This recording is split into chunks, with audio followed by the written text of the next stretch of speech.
নমস্কাৰ বন্ধুসকল, আপোনালোকে চাই আছে আপোনালোকৰ প্ৰিয় চেনেল মৃগ 21 এনি আৰু মই এই বুঢ়া লুইতৰ বিশাল বুকুৰ পৰা মৃগেন দত্ত। আজি প্ৰায় 10 মাহৰ পিছত পুনৰ ভিডিঅ' দিবলৈ আৰম্ভ কৰিছোঁ। যোৱা সময়ছোৱাত বিভিন্নজনে মোক প্ৰশ্ন কৰি আছে যে তুমি কিয় ভিডিঅ' দিয়া নাই, ইমান দিনে তোমালোক ভিডিঅ' দিয়া নাই, কি হৈছে কথাটো। আচলতে মোৰ ব্যৱসায়িক ব্যস্ততা আৰু মোৰ যিজন ভাইটি যি এই ভিডিঅ'ৰ কেমেৰামেন, এডিটৰ সকলো সঞ্জীৱ দত্ত, তেওঁ যোৱাবাৰ হায়াৰ ছেকেণ্ডেৰী পৰীক্ষাত অৱতীৰ্ণ হৈছিলে। তেওঁ ভালকৈ পাছো কৰিলে। এতিয়া সেইকাৰণে পুনৰ আৰম্ভ কৰিছোঁ। আজি আমি যাম ব্ৰহ্মপুত্ৰৰ আমাৰ যোৰহাটৰ উত্তৰ পাৰৰ লখিমপুৰ জিলালৈ।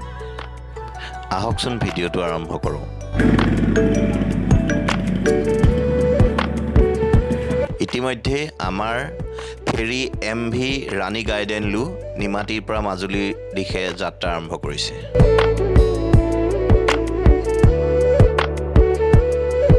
আমি যেতিয়া এনেকুৱা ধৰণৰ ফেৰী বা ৰেলত এটা দীঘলীয়া যাত্ৰাত যাওঁ, তেতিয়া আটাইতকৈ অৱসৰ বিনোদনৰ ভাল উপায়টো হৈছে নতুন মানুহৰ লগত চিনাকি হৈ বন্ধুত্ব গঢ়ি তোলক, নহ'লে এখন কিতাপ পঢ়ক। মই সাধাৰণতে নতুন মানুহৰ লগত চিনাকি হৈ ভাল পাওঁ, কিন্তু আজি 3 দিন ধৰি মই বিশ্বজ্যোতি শৰ্মাৰ এই নীলকণ্ঠী নামৰ কিতাপখন পঢ়ি আছোঁ। বিশ্বজ্যোতি শৰ্মা মোৰ একেবাৰে জ্যেষ্ঠ ভাতৃস্বৰূপ। তেখেতে এই কিতাপখনৰ কাৰণে অসম সাহিত্য সভাৰ ৰাধা গোবিন্দ বৰুৱা বঁটা লাভ কৰিছিলে। আমাৰ এটা কথা আছে, love is not a noun, it's a verb. হয়, প্ৰেম বিশেষ্য নহয়, প্ৰেম ক্ৰিয়া। মোৰ এগৰাকী প্ৰিয় লেখিকা পূৰবী বৰমুদৈ, তেখেত প্ৰয়াত। তেখেতৰ সাফল্যতাৰ আঁৰত তেখেতৰ স্বামী আনন্দ বৰমুদৈ ছাৰৰ যিখিনি অৱদান আছে, সেই কাহিনীটোক লৈ এই নীলকণ্ঠী নামৰ কিতাপখন বিশ্বজ্যোতি শৰ্মাদেৱে বৰ সুন্দৰকৈ লিখিছে। আপোনালোকে এবাৰ পঢ়িব। ইতিমধ্যে আমি আহি থকা এই MV ৰাণী গাইডেনলু নামৰ জাহাজখন আৰু কিছু সময়ৰ পিছতে অফলামুখ ঘাটৰ পাৰত লাগিবহি।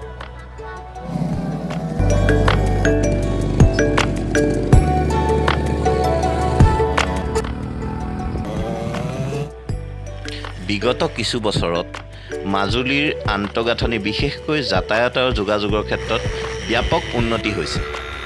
তাৰ লগে লগে আগবাঢ়িছে বহু প্ৰত্যাশিত যোৰহাট মাজুলী সংযোগী এই দলংখনৰ কাম। আৰু কিছু বছৰৰ পিছত যেতিয়া এই দলংখন সম্পূৰ্ণ হ'ব, তেতিয়া চাগে এই স্থানত ইউটিউবাৰে ভৰি পৰিব। মাজুলীৰ পিছত এতিয়া আমি আগবাঢ়ি যাম লখিমপুৰ জিলাৰ নাৰায়ণপুৰ আৰু বিহপুৰীয়াৰ দিশে। এই চেলেক, ধূনাগুৰি, বাঁহগৰা ঘাট পাৰ হৈ আমি পালোহি বিহপুৰীয়া। এইবাৰ আমাৰ লক্ষ্যস্থান হ'ল নাৰায়ণপুৰৰ পদ্মপুৰ অঞ্চলত থকা মাঘনোৱা দৌল। বুৰঞ্জীয়ে যদিও 1705 খ্ৰীষ্টাব্দত স্বৰ্গদেউ ৰুদ্ৰসিংহৰ দিনত এই মাঘনোৱা দৌল প্ৰতিষ্ঠা কৰিছিল বুলি কয়, কিন্তু জনশ্ৰুতি মতে কালিকা পুৰাণ আৰু যোগিনী তন্ত্ৰত থকা ফুলেশ্বৰী আই থান বা গুহ্যকালী ক্ষেত্ৰই হৈছে এই মাঘনোৱা দৌল। এই ফুলেশ্বৰী আইৰ সতে 7 ভনীক মাঘী পূৰ্ণিমাৰ দিনা নৌৱা ধুওৱা কৰাৰ বাবে এই দৌলৰ নাম হ'ল মাঘনোৱা দৌল।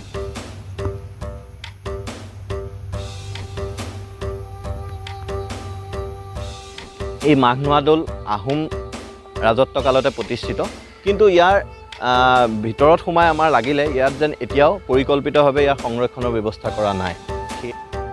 আমি চৰকাৰলৈ আহ্বান জনাম যে নাৰায়ণপুৰৰ এই মাঘনোৱা দৌলক এক আকৰ্ষণীয় পৰ্যটন ক্ষেত্ৰৰূপে গঢ়ি তোলক। এইবাৰ আমাৰ লক্ষ্যস্থান হ'ল আমাৰ গুৰু শ্ৰী মাধৱদেৱৰ জন্মস্থান বিহপুৰীয়াৰ লেটেকুপুখুৰী। বিহপুৰীয়া চহৰৰ পৰা প্ৰায় 4-5 কিলোমিটাৰমান উত্তৰ দিশে গ'লে পায় লেটেকুপুখুৰী।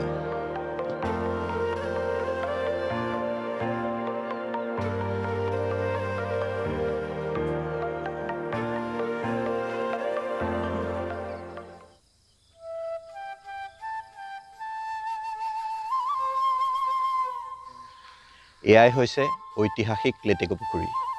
এই থানতেই আমাৰ গুৰুজনে জন্মগ্ৰহণ কৰিছিল। আহকচোন এই পবিত্ৰ তীৰ্থক্ষেত্ৰ আমি দৰ্শন কৰোঁ।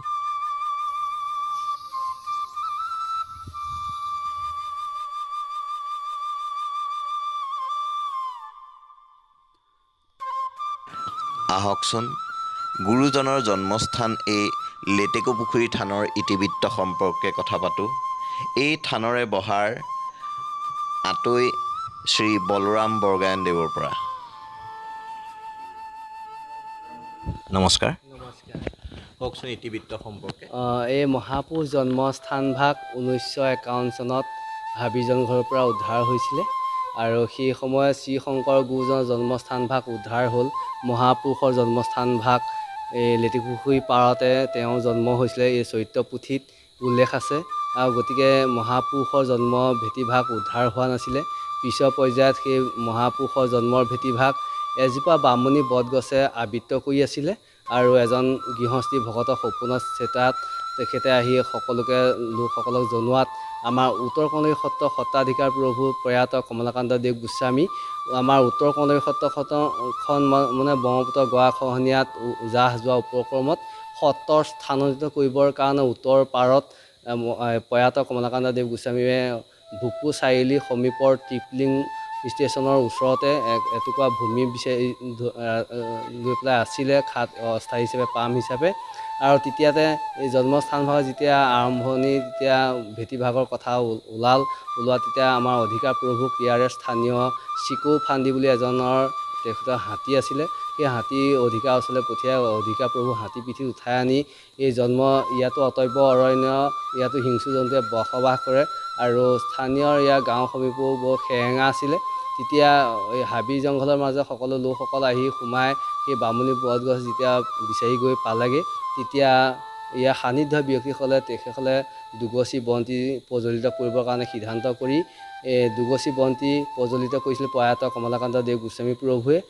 তেতিয়াই ৰাইজে সিদ্ধান্ত কৰি এয়াই মূল ভেটি বুলি তেওঁ স্থাপন কৰি আৰু সেই তাতে অস্থায়ী নামঘৰ মণিকোট সকলোখিনি পিছত সকলোৱে উৎসাহ উদ্দীপনা কৰি সকলো ৰাইজৰ মানে গোটেই জন্মস্থানভাগ যে উদ্ধাৰ হৈছে এই কথাটো চতুৰ্দিশে বিয়পি পৰিল। সকলো আহি ইয়াতে দলে বলে আহি নাম কীৰ্তন 3 দিন 3 ৰাতি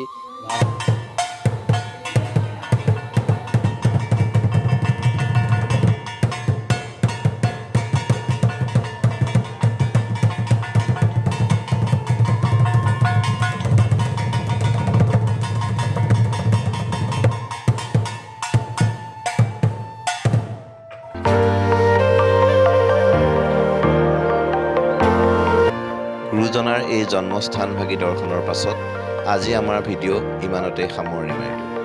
আপোনালোকে ভিডিঅ'টো চাই কেনে পালে জনাব, লগতে লাইক, কমেণ্ট, শ্বেয়াৰ আৰু ছাবস্ক্ৰাইব কৰিবলৈ নাপাহৰিব। পুনৰ আন এটা ভিডিঅ'ত লগ পোৱাৰ প্ৰতিশ্ৰুতি দি আজিলৈ শুভৰাত্ৰি।